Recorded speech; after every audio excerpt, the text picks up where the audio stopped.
katawan ko manhid eh. Nakikita ko na yung paa ko kung saan dugo na eh. Sabi nila hindi na daw maopera kasi ang barado niyang ugat nag-open na daw. Dun sa CT scan ko, nagkaroon siya ng internal hemorrhage. Sakit sa likod, sakit sa puson. Ang pag-ihi talagang hirap na hirap.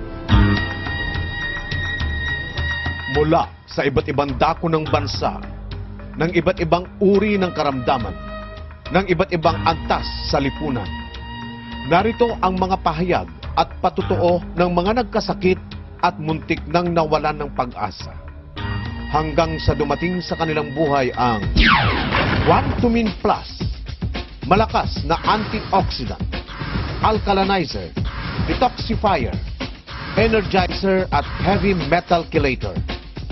Narito ang mga iba't ibang kaso ng karamdaman at pagtalakay ni Doktora Delia Maceda Patawaran.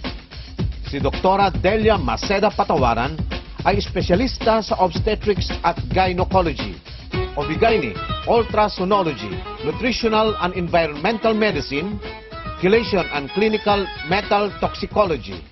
Founding member, Philippine Academy of Medical Specialists, Alternative and Integrative Medicine Specialists.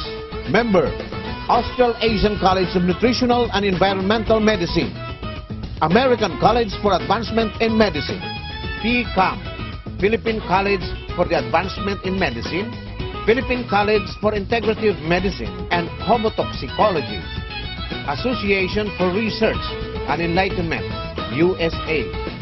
President, Q Dynamics Trading Corporation, ang formulator ng Quantumin Plus. Dr. Delia Maceda Patawaran, Volunteer Doctor, Salamat Doc Medical Mission, ABS-CBN.